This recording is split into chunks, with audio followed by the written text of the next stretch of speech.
Canal Entre Capas Book. Inscreva-se, é de graça. Compartilhe com os amigos. E curta o nosso conteúdo. Fazendo isso, você muito nos ajuda.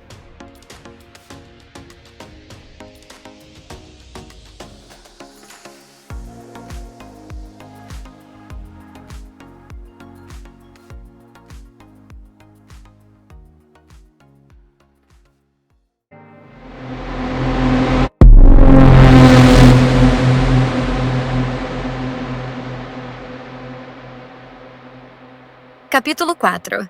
Juramentos.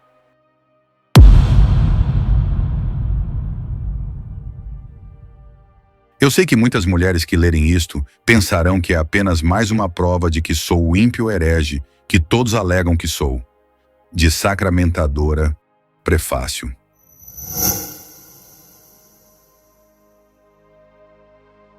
Dois dias depois de Sadea ser encontrado morto, a tempestade eterna chegou novamente.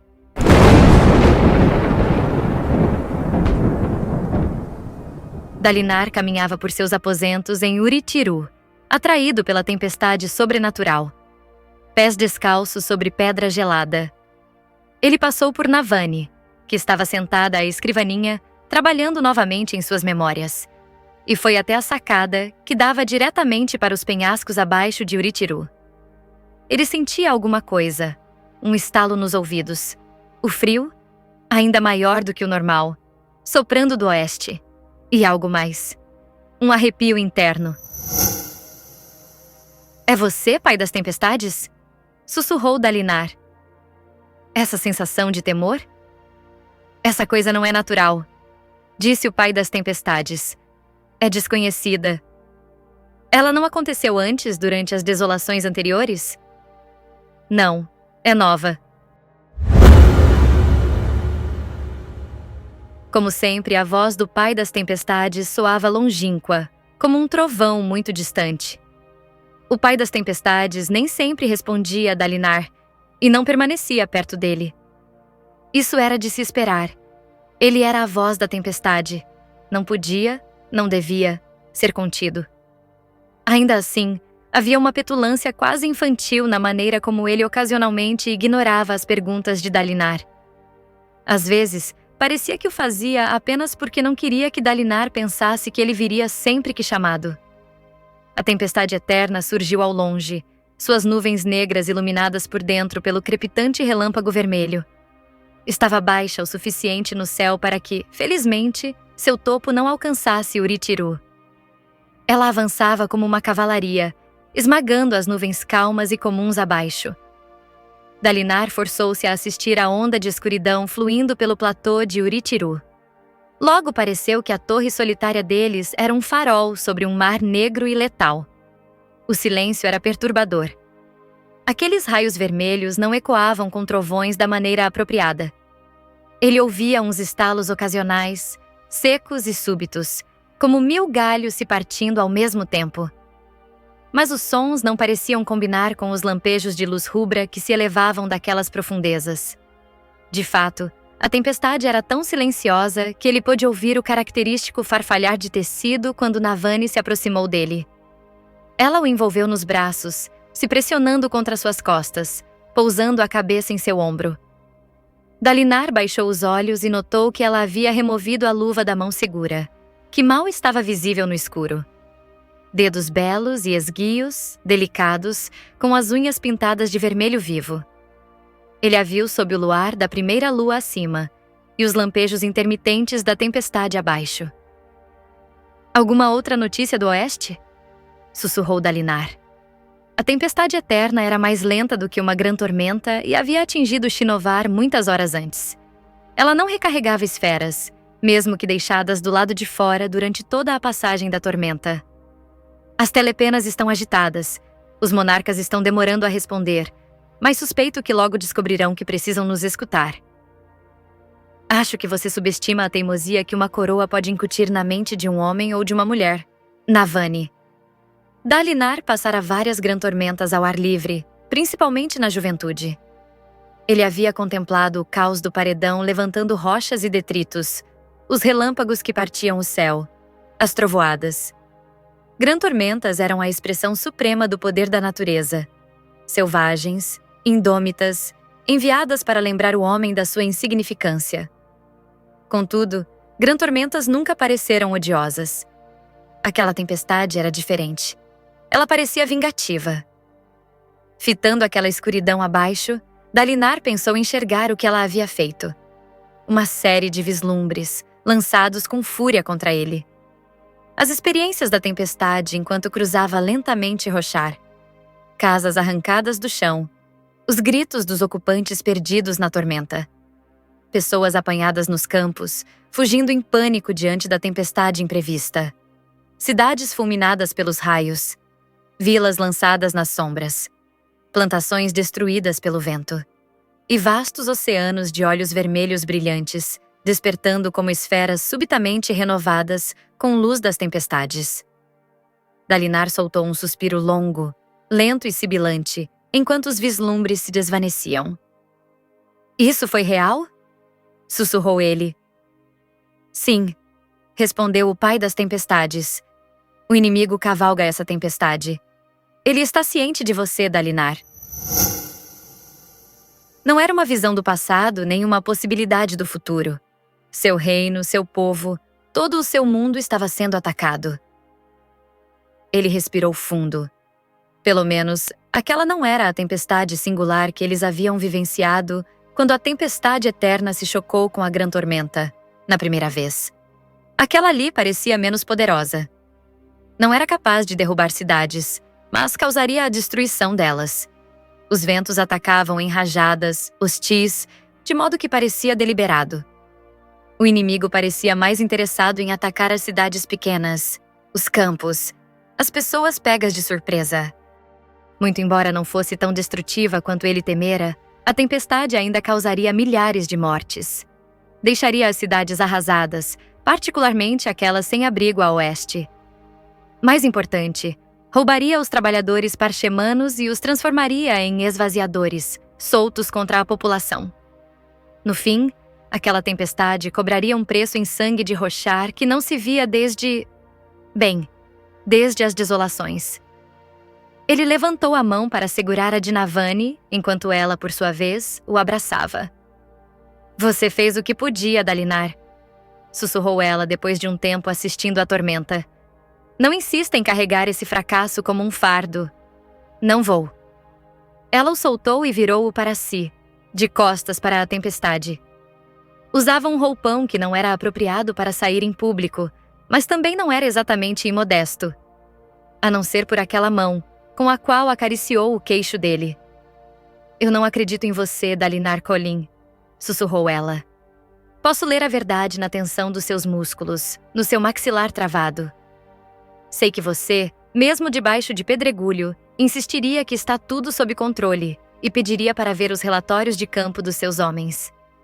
O perfume dela era inebriante, e aqueles olhos violeta, brilhantes e arrebatadores. "Você precisa relaxar, Dalinar." "Navani." Ela o encarou, aguardando uma resposta, tão linda.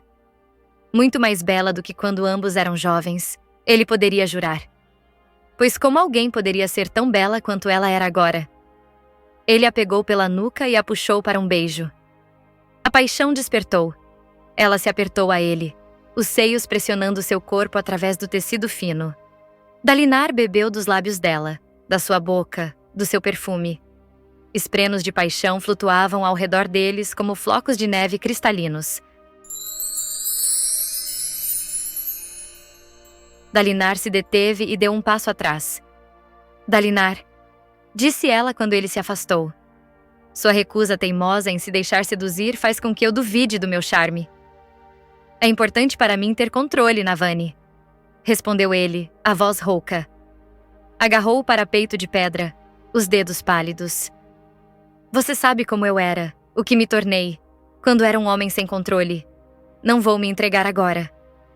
Ela suspirou e se pôs ao seu lado, soltando seu braço da rocha, então se colocando sob ele. "Não vou pressioná-lo, mas preciso saber. As coisas vão continuar assim? Com provocações, dançando no limite?" "Não", disse ele olhando para as trevas da tempestade. Isso seria um exercício inútil. Um general sabe que não deve partir para batalhas que não pode vencer. Então, como vai ser? Vou descobrir uma maneira de fazer isso direito. Com juramentos. Os juramentos eram vitais. A promessa, o ato de estabelecer um laço. Como? Questionou ela. Então o cutucou no peito. Sou tão religiosa quanto qualquer mulher. Mais do que a maioria, na verdade. Mas Kadashi se negou, assim como Ladent e até mesmo Rusho. Ela soltou um gritinho quando mencionei o assunto e literalmente fugiu. Foi Shanada, disse Dalinar, mencionando a fervorosa mais graduada dos acampamentos de guerra. Ela falou com Kadashi e fez com que ele procurasse cada um dos outros fervorosos. Provavelmente fez isso assim que soube que estávamos nos cortejando. Então nenhum fervoroso vai aceitar nos casar, disse Navani. Eles nos consideram irmãos. Você está se esforçando para encontrar um meio-termo impossível. Continue assim e vai deixar uma dama se perguntando se você de fato a deseja. Alguma vez você duvidou? Sinceramente, bem, não. Você é a mulher que eu amo, disse Dalinar, puxando-a para perto. A mulher que sempre amei. Então, quem se importa? Deixe que os fervorosos vão para a danação, com laços de fita nos tornozelos. Blasfêmia. Não sou eu que estou dizendo para todo mundo que Deus está morto. Não disse isso para todo mundo.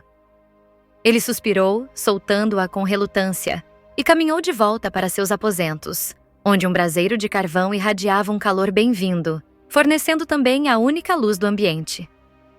Haviam recuperado seu dispositivo de aquecimento fabrial dos acampamentos de guerra, mas ainda não tinham a luz das tempestades para colocá-lo em funcionamento.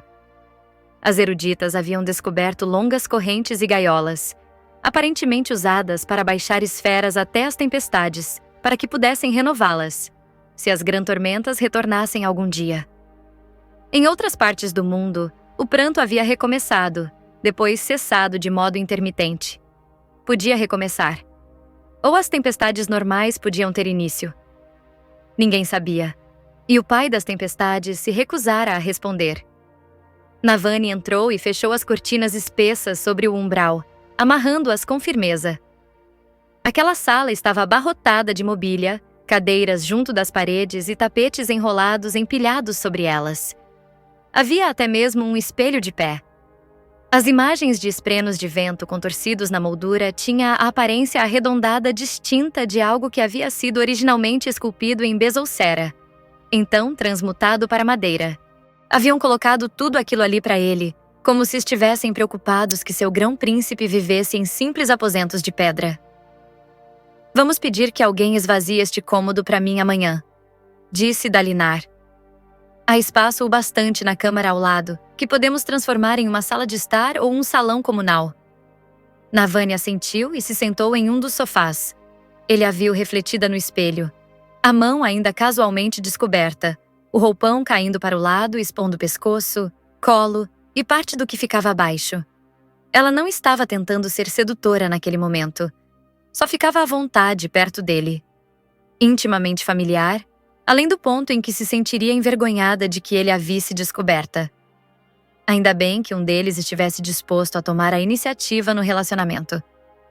Por mais impaciente que ele fosse no campo de batalha, aquela ali era uma área onde sempre precisava de encorajamento. Assim como fora tantos anos atrás. Na última vez que me casei, errei em muitas coisas, disse Dalinar em voz baixa. Comecei errado. Eu não diria isso. Você se casou com pela armadura fractal que ela possuía. Mas muitos casamentos são motivados por política. Isso não significa que você estivesse errado. Se bem me recordo, todos nós o encorajamos a se casar. Como sempre, quando ele ouvia o nome da esposa morta, a palavra era substituída em seus ouvidos por um som de brisa. O nome não conseguia se firmar na sua mente, assim como um homem não conseguia segurar uma lufada de vento. Não estou tentando substituí-la, Dalinar, disse Navani, parecendo subitamente preocupada. Eu sei que você ainda tem afeição por xixi. Está tudo bem. Eu posso compartilhar você com a memória dela. Ah, ninguém realmente entendia. Ele se virou para Navani, travou o queixo diante da angústia e falou: Eu não me lembro dela, Navani. Ela fitou-o com a testa franzida como se achasse que não o ouvira corretamente. Eu não me lembro de nada da minha esposa. Não sei como é seu rosto. Retratos dela são uma mancha desfocada para meus olhos. Seu nome me é tomado sempre que alguém o pronuncia, como se alguém o levasse embora. Não me lembro do que ela e eu dissemos quando nos conhecemos. Nem mesmo me recordo de vê-la no banquete daquela noite, quando ela chegou na cidade. É tudo um borrão. Eu me recordo de alguns eventos envolvendo minha esposa, mas nada dos detalhes. Tudo se foi. Navani levou os dedos da mão segura à boca e, pela maneira como sua testa se franziu de preocupação, ele deduziu que devia soar angustiado. Dalinar deixou-se cair em uma cadeira diante dela. O álcool? Indagou ela suavemente. Algo mais. Ela suspirou. A antiga magia. Você disse que sabia qual era sua dádiva e sua maldição. Ele assentiu. Ah, Dalinar. As pessoas me olham quando o nome dela é mencionado e fazem cara de pena. Eles veem minha expressão rígida e pensam que estou sendo estoico. Deduzem que escondo a minha dor quando, na verdade, estou só tentando acompanhar a conversa, o que é difícil quando metade dela fica sumindo do meu cérebro. Navani, talvez eu tenha chegado a amá-la. Não lembro. Nem de um único momento de intimidade, de nenhuma briga, nem de uma única palavra que ela tenha me dito. Ela se foi, deixando destroços que prejudicam minha memória. Não consigo me lembrar de como ela morreu. Isso me perturba, porque há partes daquele dia que eu sei que deveria lembrar. Algo sobre uma cidade que se rebelou contra meu irmão e minha esposa sendo feita de refém? Isso. E uma longa marcha sozinho, acompanhado apenas pelo ódio e pela euforia. Ele se recordava vividamente dessas emoções. Vingara-se daqueles que haviam tirado dele sua esposa.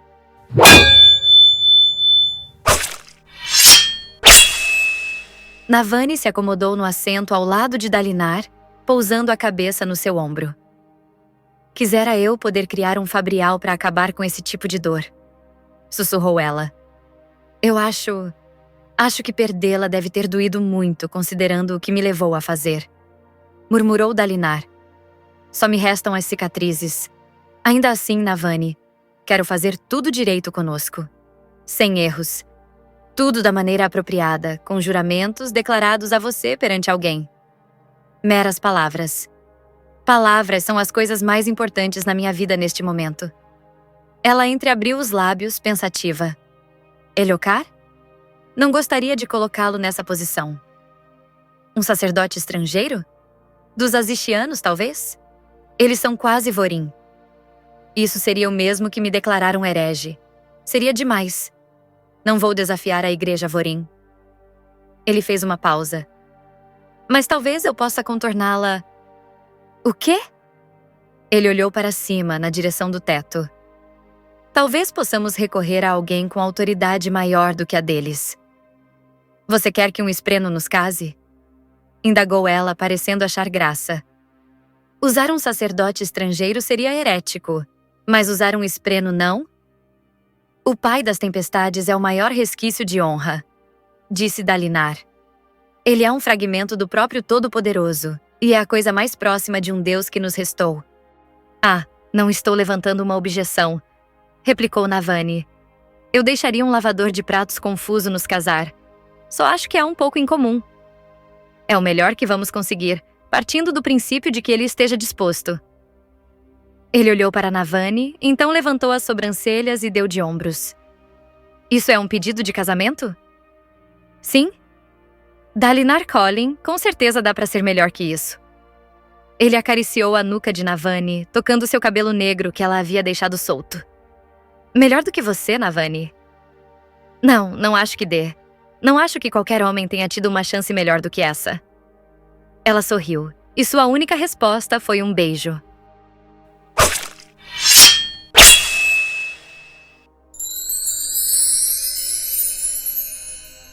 Dalinar estava surpreendentemente nervoso quando, várias horas depois, subiu por meio de um dos estranhos elevadores fabriais de Uritiru até o topo da torre. O elevador parecia uma sacada, uma das muitas que se enfileiravam em um vasto poço aberto no meio de Uritiru, um espaço colunar tão amplo quanto um salão de baile, que se estendia do primeiro andar até o último. Os níveis da cidade, embora parecessem circulares de frente, eram na verdade mais próximos de semicírculos, com as partes retas voltadas para o leste. A beirada dos andares mais baixos se misturava às montanhas para cada um dos lados, mas o centro em si era aberto ao leste.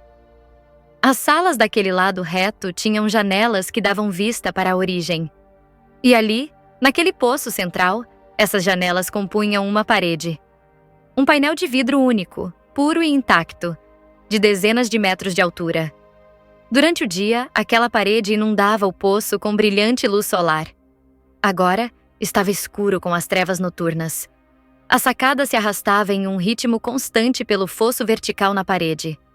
Adolin e Renarin estavam subindo com ele, junto com alguns guardas e Shalandavar. Navani já estava lá em cima. O grupo estava do outro lado da sacada, dando-lhe espaço para pensar. E para ficar nervoso. Que motivo tinha para nervosismo? Mal podia impedir as mãos de tremerem. Raios! Parecia uma virgem coberta de seda, não um general já na meia-idade. Ele sentiu um som grave ressoando dentro de si. O pai das tempestades estava sendo receptivo no momento, o que deixava Dalinar grato. Estou surpreso que você tenha concordado em fazer isso tão facilmente, sussurrou Dalinar para o espreno. Agradecido, mas ainda assim surpreso. Eu respeito todos os juramentos, respondeu o pai das tempestades. E os juramentos tolos, feitos às pressas ou de modo ignorante? Não existem juramentos tolos. Todos marcam os homens e os esprenos de verdade como superiores às feras e aos subesprenos. A marca da inteligência, livre-arbítrio e escolha. Dalinar matutou sobre aquilo e descobriu que não estava surpreso com aquela opinião extremista. Esprenos deveriam ser extremos. Eles eram forças da natureza. Mas será que o próprio Honra, o Todo-Poderoso, pensara assim também? A sacada seguiu inexoravelmente até o topo da torre. Só alguns das dúzias de elevadores estavam funcionando. Quando Uritiru era próspera, todos eles deviam se movimentar ao mesmo tempo. Passaram um andar depois do outro de espaço inexplorado, o que incomodava Dalinar. Tomar para si aquela fortaleza era como acampar em uma terra desconhecida. O elevador finalmente chegou ao último andar e seus guardas se apressaram em abrir os portões. No momento, eram guardas da Ponte 13.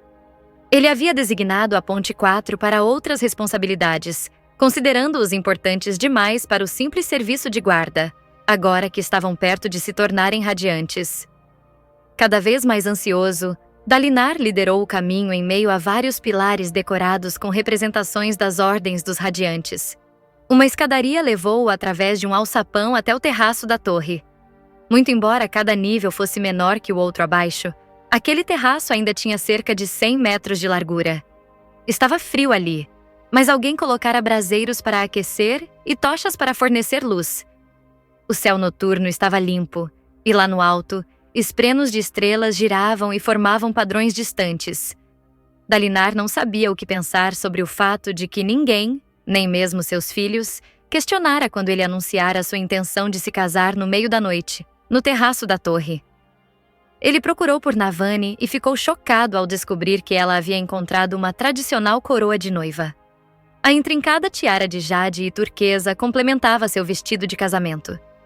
Vermelho para dar sorte, a peça exibia bordados de ouro e tinha um estilo muito mais solto do que o havá, com mangas largas e um drapeado gracioso. Será que Dalinar deveria ter arrumado um traje mais tradicional para usar? De repente, sentiu-se como uma moldura vazia e empoeirada pendurada ao lado da linda pintura que era Navani em seu traje de casamento.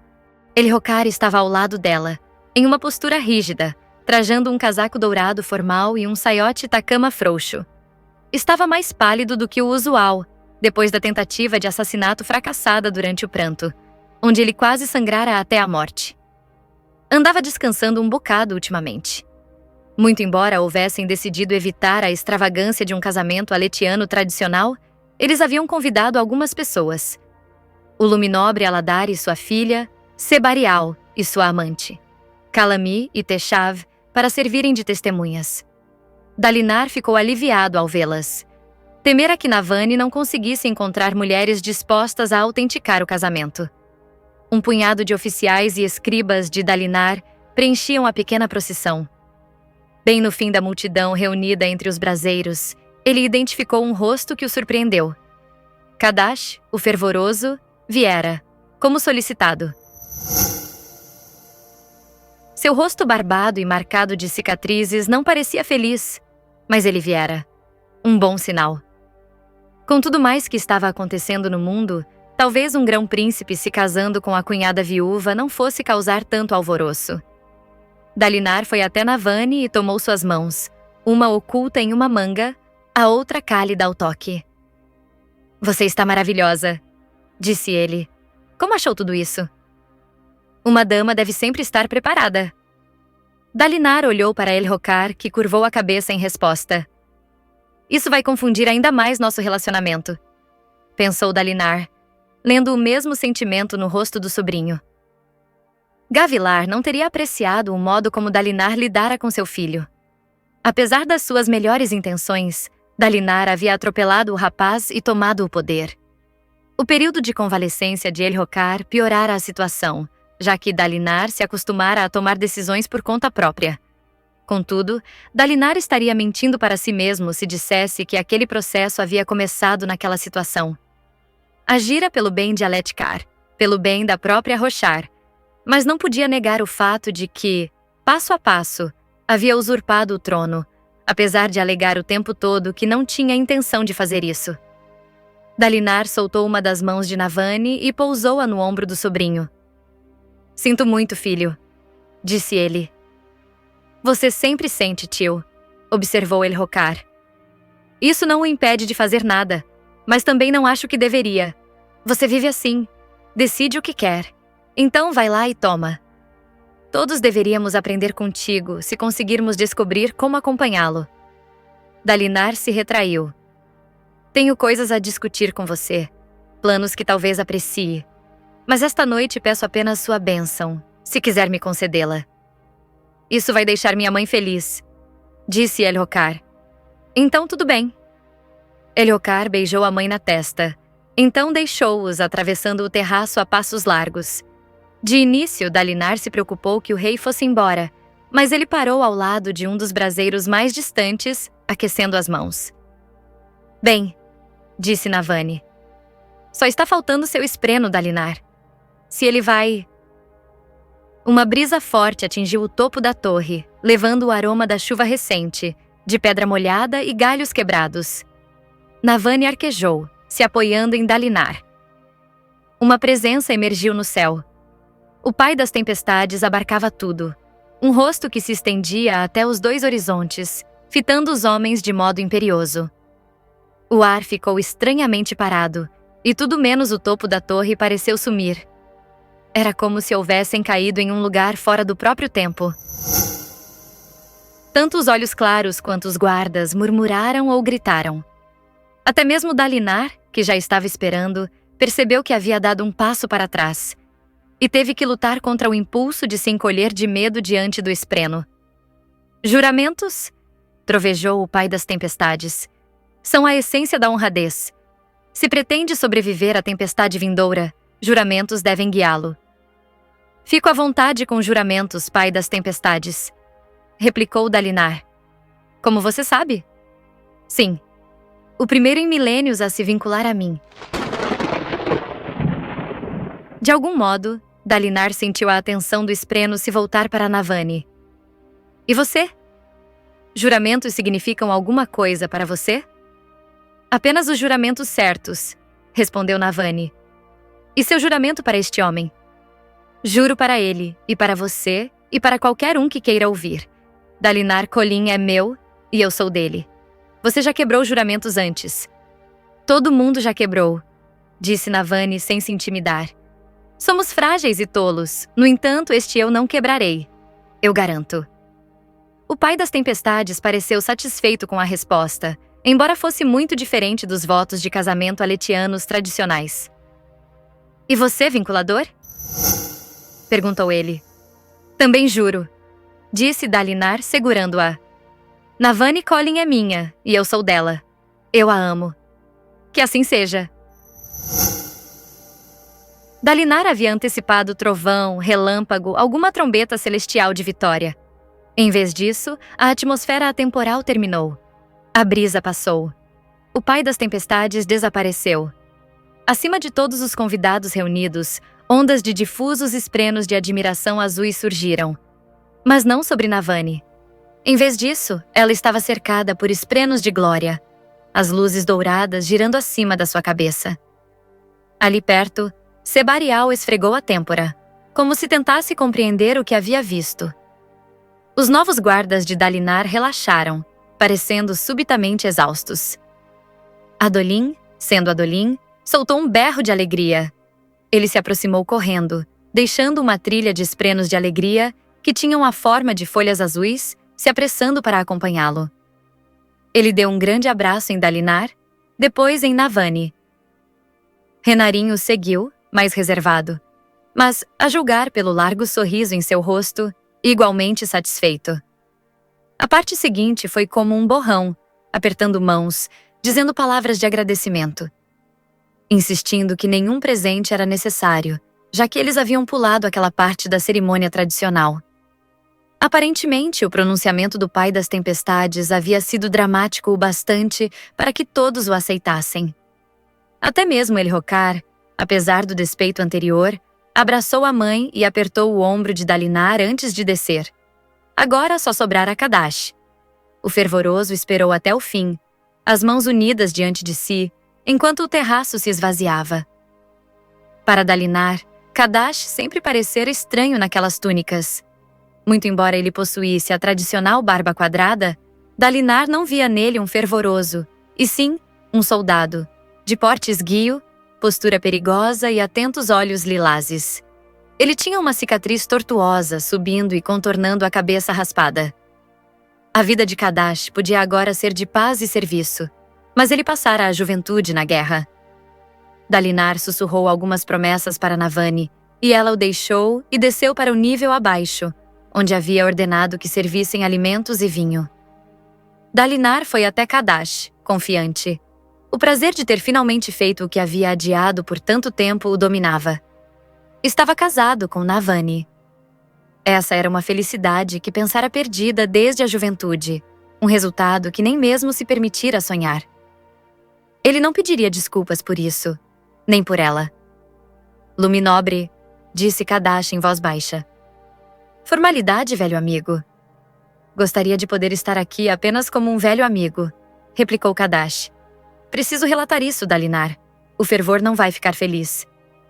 Certamente eles não podem negar meu casamento, se o próprio pai das tempestades abençoou a união. Um espreno? Espera que aceitemos a autoridade de um espreno. Um resquício do Todo-Poderoso.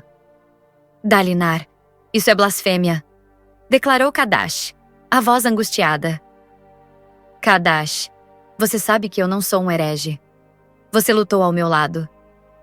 Isso devia me tranquilizar? Memórias do que fizemos juntos, Dalinar? Aprecio o homem que se tornou. Você não deveria me lembrar do homem que já foi. Dalinar hesitou e uma memória surgiu das profundezas dentro dele. Uma em que não pensava há anos. Uma recordação que o surpreendeu. De onde viera? Ele se lembrou de Kadash, ensanguentado, ajoelhado no chão, depois de vomitar até esvaziar o estômago.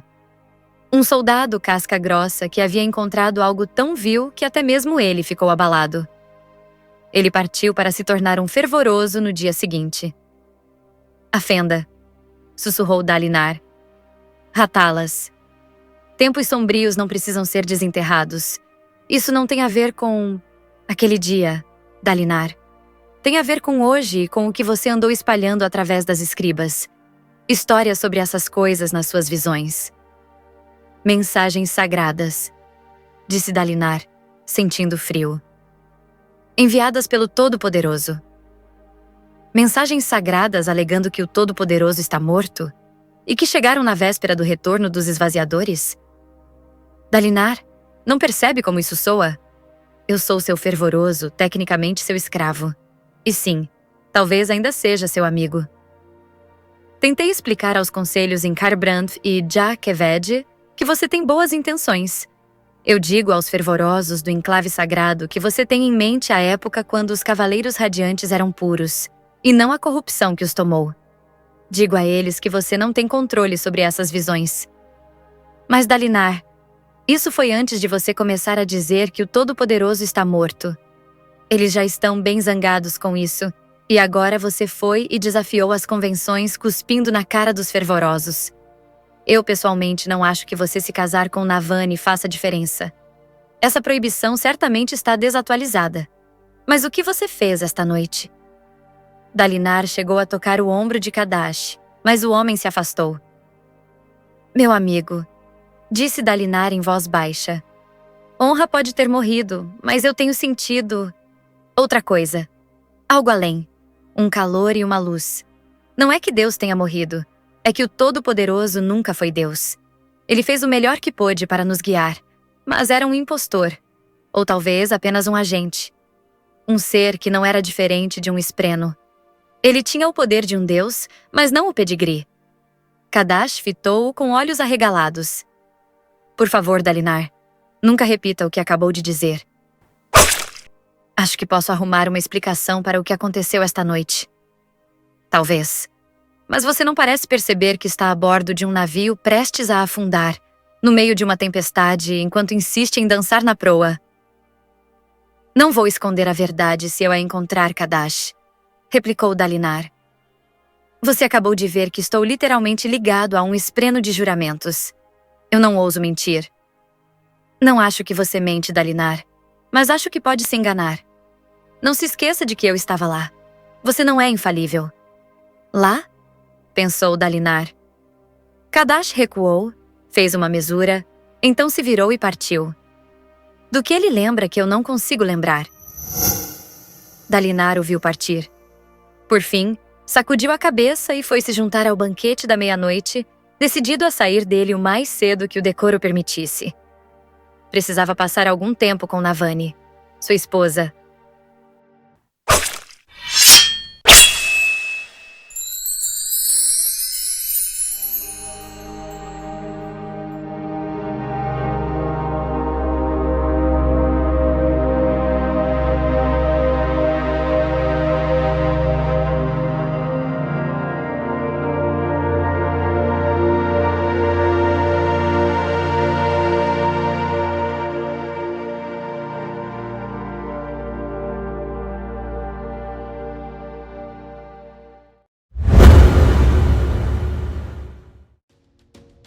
Canal Entre Capas Book.